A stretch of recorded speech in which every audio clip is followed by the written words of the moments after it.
You don't like living with us, my sister-in-law said, staying with me rent-free. I started packing up their things. Not mine, but theirs. Seeing this, she called.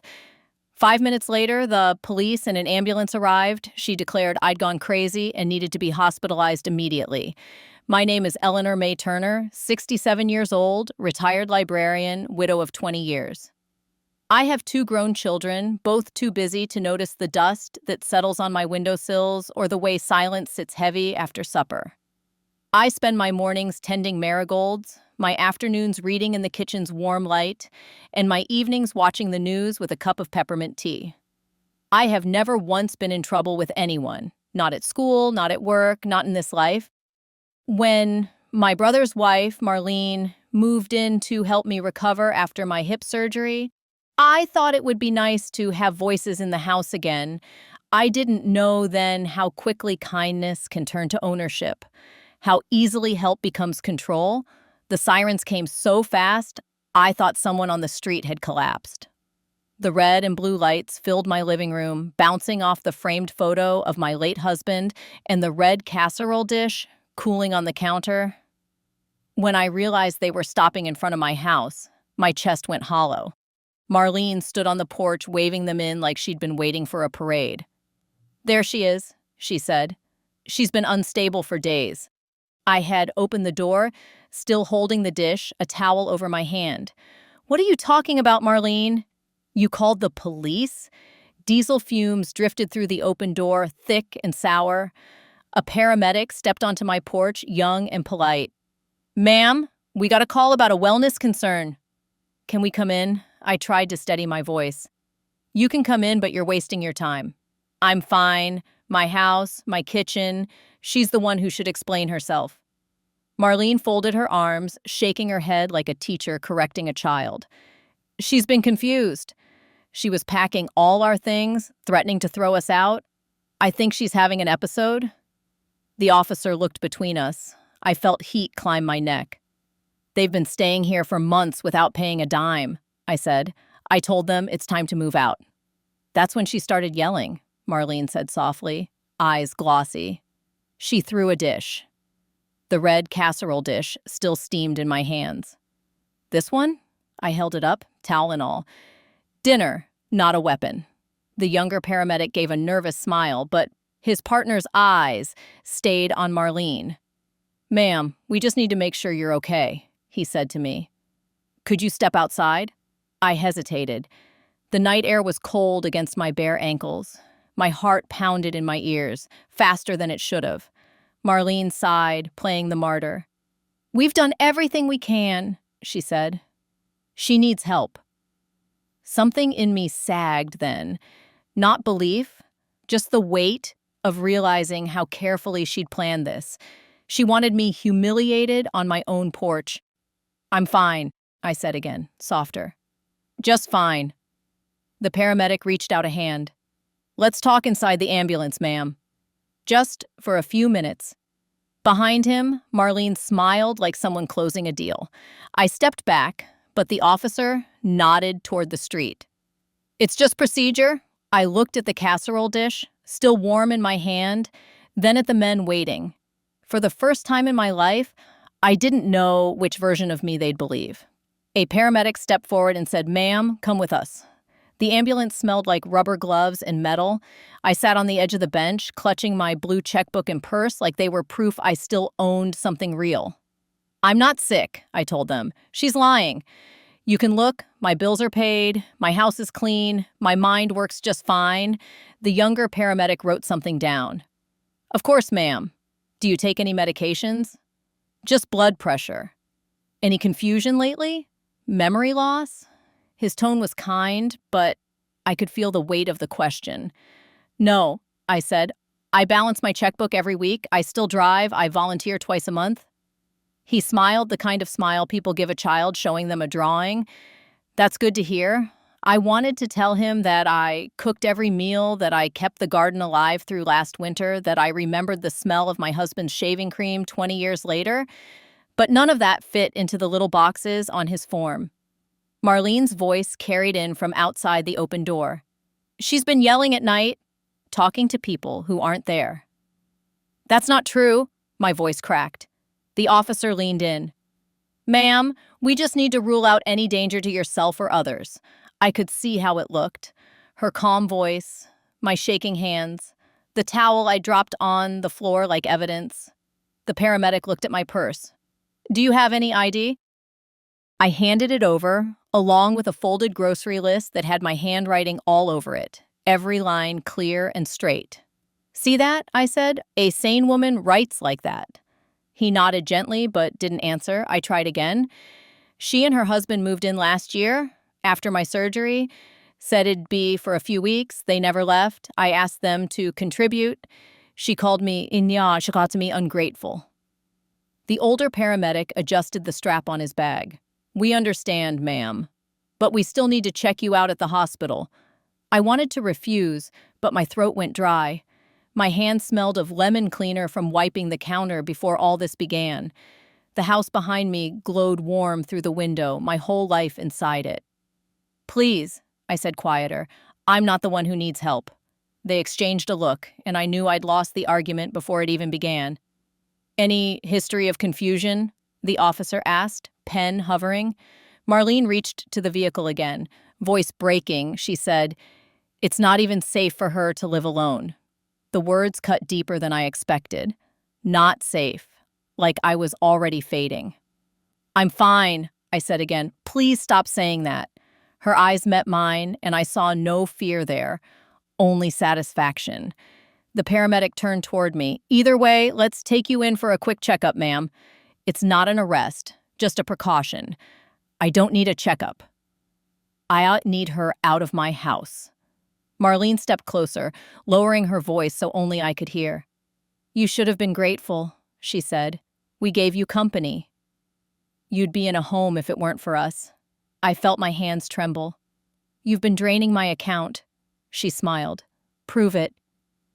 The air between us felt thick, heavy with the scent of her perfume. The officer was watching now, waiting for one of us to break. I wanted to scream, to shake them all until they saw her for what she was, but the words wouldn't come. My voice had gone small, and that's when I knew she'd already won this round. "For everyone's safety," the officer said, "let's go for a short evaluation." The vinyl strap across my wrist stuck to my skin. The ambulance hummed like a refrigerator, steady and cold. I stared at the ceiling lights and tried to count the seconds between them passing overhead. I wasn't crazy. I knew my name, my address, the year, and the color of my front door, green with a scratch where my grandson's bike once hit it. But I couldn't make the words in my mouth mean anything to these men. "She's my sister-in-law," I said softly. "She moved in to help after my surgery." Then she stopped helping. The younger medic looked up from his clipboard. "Just relax, ma'am." "We're almost there?" "I'm not dangerous," I whispered. "I just wanted my house back." He smiled kindly, but didn't answer. Out the back window, the lights of my street blurred away. My home looked small and strange in the distance, one window still glowing where I'd left the kitchen light on. I thought about the months before all this, the way she'd eased into my life, cheerful and helpful, taking over groceries, mail, then my checkbook. I told myself it was convenience. Maybe I wanted the company. Now, with the hospital wristband waiting for me, I saw the trap for what it was. She'd planned this, every step. The strap creaked as the ambulance turned a corner. My pulse thudded against it. The medic leaned in. "Do you have someone to call when you're cleared?" I thought about that. My brother would side with her. My son was out of state. Maybe my neighbor, Alice, if she still believed me. "Yes," I said finally. "I'll find someone." The engine's hum deepened as the hospital came into view.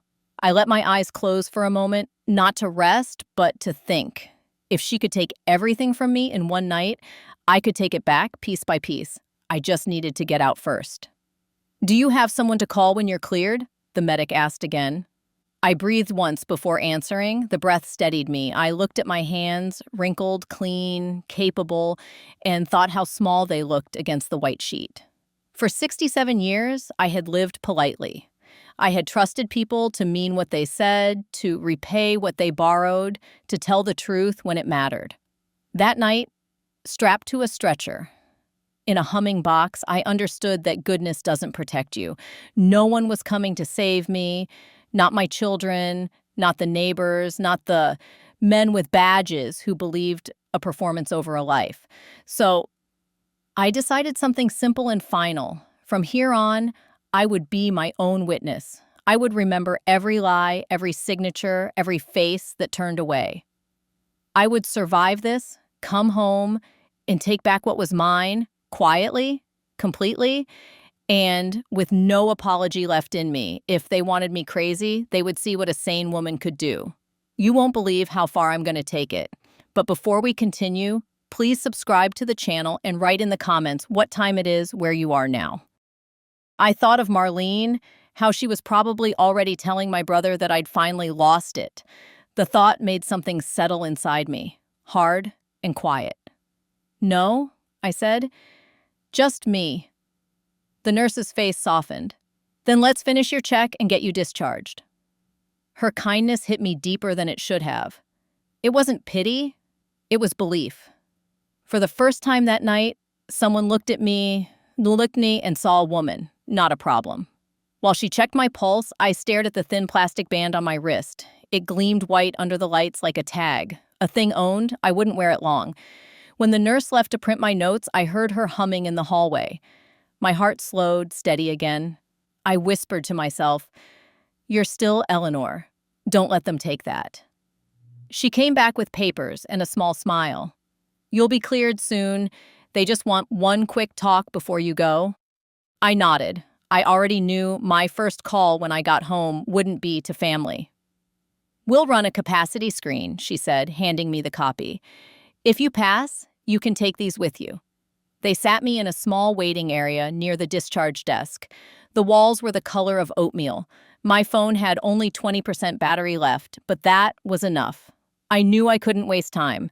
I called my bank. The voice on the line sounded bored until I mentioned unauthorized checks. "One moment," the woman said, and the silence stretched while she clicked through my account. I held my purse tight, feeling the outline of my blue checkbook inside. I knew every number in it by heart. "There have been some unusual transactions," she said finally. "Checks written for groceries and electronics. Signatures don't match yours exactly." "Who deposited them?" I asked. She hesitated. "A joint signer? Marlene Turner." The name rang like metal in my ear. I almost laughed. She hadn't even hidden it. "Freeze the account," I said. "I'll come by tomorrow." "Yes, ma'am." The call ended, and I stared at the phone screen until it dimmed. For months, I'd been telling myself to be patient, to not make trouble. And now, the trouble was mine to end. When the nurse returned with my papers, I slipped the phone back into my bag. The line between shock and purpose had vanished. "We see 2 signatures," the banker had said. "One isn't yours." They let me out close to midnight. The air was cold, and the sky was the color of wet slate. I pulled my coat tight and started down the sidewalk, my shoes slapping against puddles. In my bag were the discharge notes. Simple, unsigned, but proof enough that I'd been sane when they checked me. I wanted to show them to someone, to say, "Look, I told you so," but there was no one waiting. My neighbor Alice might still be awake. I texted her as I walked, "Are you home?" She replied almost right away, "Yes, you need to see something." I stopped under a streetlight. "What is it, video?" She wrote. "They filmed you getting taken away?" Laughing. My stomach turned. "They filmed it," I whispered to the empty street. I folded the papers and tucked them deep into my coat pocket. The plastic hospital wristband caught on the fabric, tugging at my skin. A bus rolled by, sending spray across the sidewalk. My reflection in its windows looked tired but not broken. I was done being their fool. When my phone buzzed again, it was Alice. "I'll show you in the morning. Get home safe." I looked toward the distant glow of my street, somewhere beyond the hill. "We'll see who laughs at the end," I said quietly, starting to walk faster. My porch light still burned through the mist, though it flickered weakly, the way old bulbs do when they're about to go out. It threw a yellow glow over the flower pots I'd kept near the steps, dead stems now, dry and leaning sideways. The air smelled of oil and damp leaves. Their car sat crooked in the driveway, taking up my space like a heavy hand pressed over my life. For a long moment, I just stood there, the hospital papers crumpled in my pocket, the hospital wristband still biting my wrist. My house looked strange to me. The curtains were open, though I never left them that way. My living room light was still on, showing the shape of bodies moving inside. It was like looking at a play through glass, one that used my furniture, my walls, my name. I climbed the steps slowly. The railing, cold and wet, left a thin stripe of moisture on my palm. I pressed my key into the lock, but it turned stiff, resisting me. The sound it made was sharp and unfamiliar. I knew that sound, metal that had been tampered with. I pushed harder, and the door gave a reluctant groan. The smell hit me first. Fried onions, cigarette smoke, the faint trace of my perfume, the one my husband used to love, hung in the air, but now it was buried under their mess. A half-empty pizza box sat on the entry table. A shoe print marked my rug. I could feel the grime on the floor through the soles of my shoes. I closed the door behind me and leaned against it, breathing in short bursts. The sound of the latch clicking home felt both safe and dangerous. From the kitchen doorway, Marlene appeared, her shape cutting against the light behind her. She had a towel thrown over her shoulder like she owned the place. Her lipstick was smudged, and her smile looked tired but pleased, the way a cat looks after ruining something delicate. "You're back early," she said. I looked around. My kitchen counters were cluttered with their things: cheap beer cans, plastic bags, someone's keys. My favorite mug was on the edge of the sink, cracked down the side. The red casserole dish, the one that had sat warm in my hands when they came for me, was now empty, streaked with dried gravy and a fork left inside. "You changed the locks," I said. My voice surprised me. It sounded calm, maybe too calm, as if it came from someone standing behind me. "Just a precaution," she said. "You scared us tonight." The way she said us made my stomach twist. She spoke like this was her home and I was the guest gone sour. I thought of all the mornings she'd smiled while pouring my coffee, how easily she'd practiced that tone. I wondered how long she'd been planning this. I walked into the living room. My chair, the one spot that had always been mine, was turned toward the television. The blanket my grandson had given me last Christmas was bunched on the floor, stained. I picked it up, the soft fabric heavy with someone else's scent. The walls seemed smaller, the corners darker. Every trace of warmth had been replaced by something foreign. Marlene didn't move from the doorway. "You needed help," her husband said from behind her. His voice was lower, defensive, like he wanted it to sound reasonable. "I needed peace," I said. My throat tightened. "And this is my house." Marlene tilted her head slightly. The movement was small, but sharp. "You shouldn't be alone, Eleanor. Things get lost, bills, memory. We can handle things for you now." The words slid across the air like oil. I had once believed that tone meant care. Tonight, it sounded like possession. I stepped closer.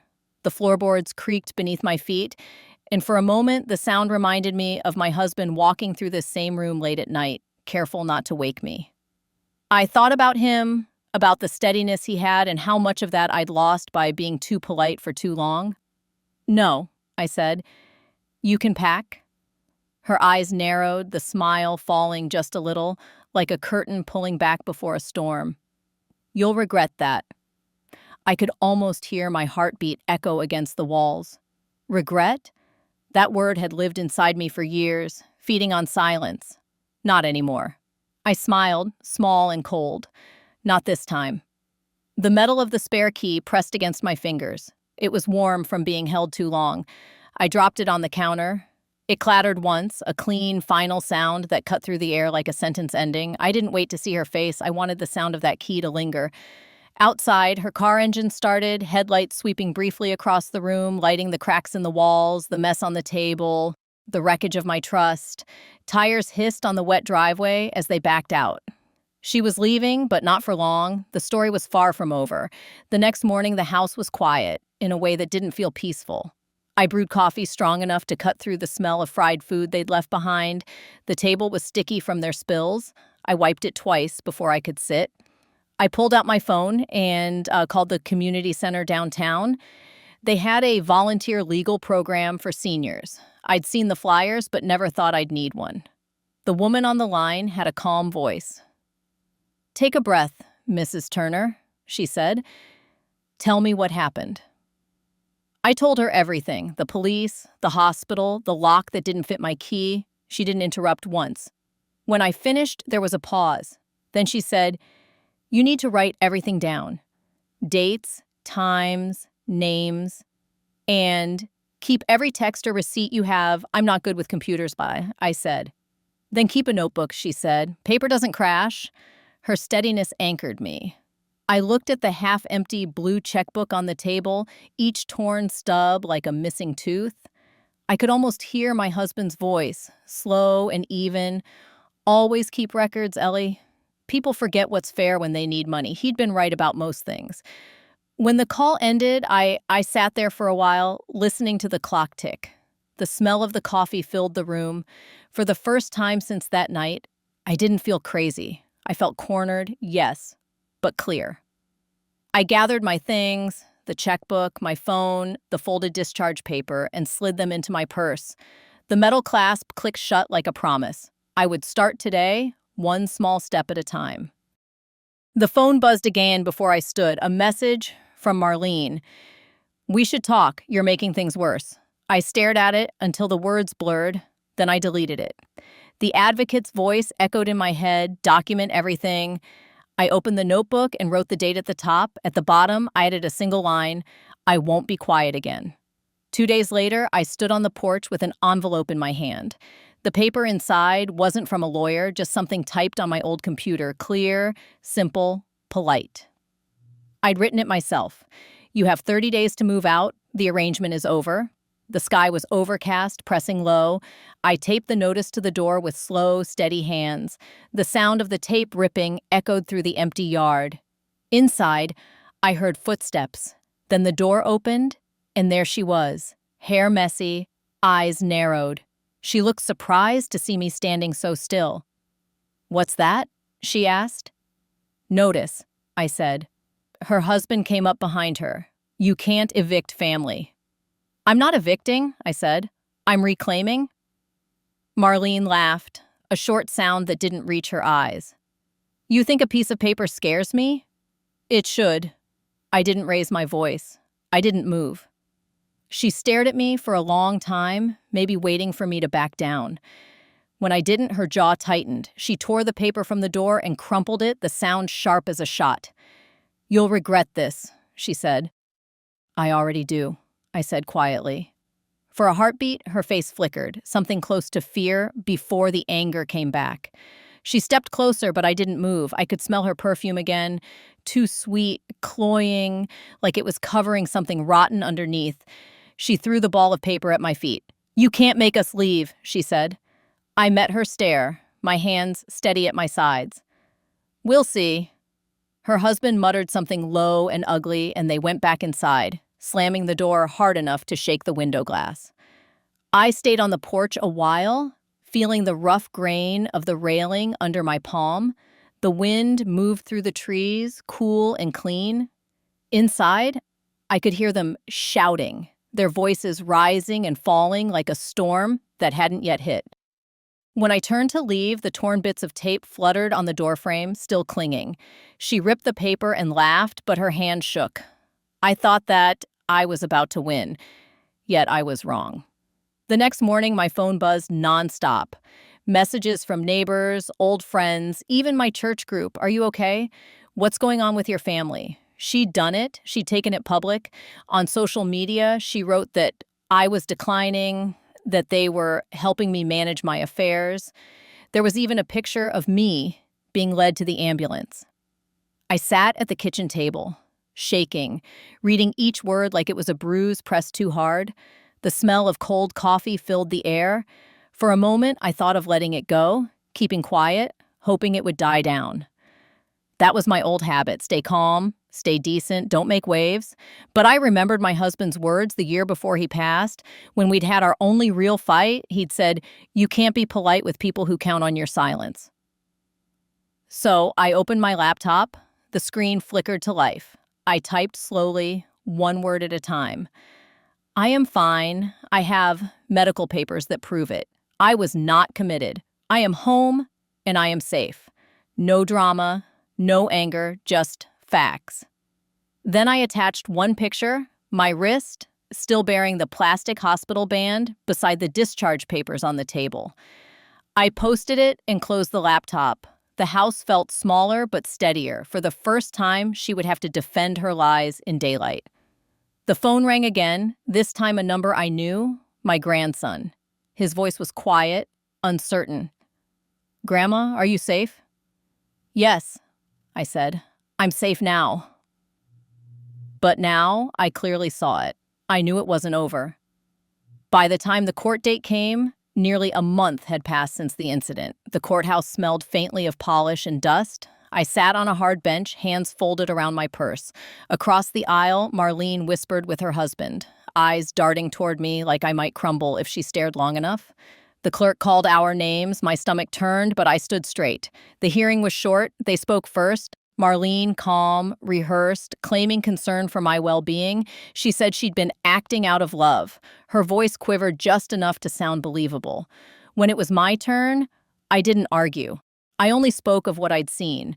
Missing checks, changed locks, police on my porch. I handed over the bank statement I'd printed, the photo of the hospital bracelet beside the papers.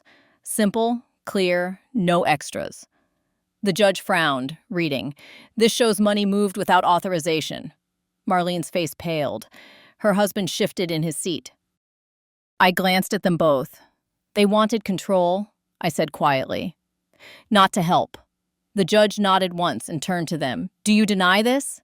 Marlene's mouth opened, then closed. She looked at her husband, waiting for him to speak. He didn't. In that silence, I saw every choice that had led here. Every meal we'd shared when I believed she meant well, every time I'd said thank you when she took something from me and called it help. The judge spoke again. "You will vacate the property immediately. Any funds taken must be repaid." Her head snapped up. "Duh, you can't do this." He looked over his glasses. "I just did." The gavel came down with a sound that felt heavier than it should have. I left the courthouse with the autumn wind in my hair and the sound of her voice still echoing behind me, sharp, desperate, fading. I didn't look back. The balance had tipped, finally, but I wasn't done yet. By the time the hearing ended, I had the papers folded neatly in my purse. The courthouse steps felt cold under my shoes, but the air was light. The judge's words still echoed in my mind, "Vacate the property immediately." It was the kind of sentence that closed a door with authority. Back home, the house was still and dim. I turned on the kitchen light. The room looked smaller without their clutter, but it was mine again. The red casserole dish sat in the sink, cracked down one side. I ran a hand along the rim, feeling the chip where it had hit the counter the night she called me crazy. I didn't cry, not even when I saw the piles of their things, half-packed, and the smell of their cologne still hanging in the air. A knock came at the door. It was the deputy, tall, polite. "They'll be escorted out tomorrow," he said. "You can change the locks after." "Thank you," I said. He nodded and handed me a small envelope. Inside was a second order about restitution. They're required to pay back the withdrawals. The word withdrawals made me go back to the checkbook. I flipped through the last few pages. The signatures were shaky, unsteady versions of my own name. I ran my finger over one and felt the slight indentation left by a heavier hand. I had signed thousands of things in my life, permission slips, rent checks, Christmas cards, but never like that. The pressure was wrong, too hard, too desperate. I pressed my thumb over the false signature and whispered, "You shouldn't have done that." Outside, a car door slammed. Her voice carried through the yard, angry, fast. I didn't move to the window. The deputy looked toward the sound. "We'll handle it," he said. For once, I believed him. I folded the papers and set them beside the checkbook. My hands were steady. Morning brought gray skies and quiet. The deputy returned with another officer. Together, they watched while Marlene and her husband loaded the last of their boxes. When they finished, she turned once, holding a small white envelope. "This is your money," she said. I took it without a word. Inside was a cashier's check. Every dollar the court ordered repaid. My name was written in clean blue ink. The moment I saw it, my stomach unclenched. It wasn't about the money anymore, it was about being believed. "You got what you wanted," she said. "No," I said. "I got what I earned." She looked like she wanted to say more, but the deputy cleared his throat. "Time to go." They walked down the porch steps and didn't look back. The car engine started, gravel crunching under the tires. When the sound faded, I let the breath I'd been holding slip out slowly. The house felt larger instantly, as if every wall exhaled with me. I laid the envelope on the counter beside my checkbook and the broken casserole dish. The ink of my forged signature stared up at me from the last page. I touched it again, almost gently, and then closed the book. It was finally over. It took me 2 full days to clean. I opened windows, scrubbed floors, washed curtains. The smell of lemon cleaner filled the rooms again, sharp and clean. I found small pieces of them everywhere, loose buttons, a cheap bracelet, cigarette burns on the porch railing. But each thing I threw away made the air even lighter. I took off the hospital wristband and slipped it into the top drawer of my desk. I wanted to keep it, not as a wound, but as proof of where this started. I stood there a long time, remembering the sound of my husband's voice. "Don't let anyone take your peace, Ellie. It's the last thing that's truly yours." By sunset, the house smelled of garlic, rosemary, and soap. The floorboards creaked the way they used to. Familiar and alive.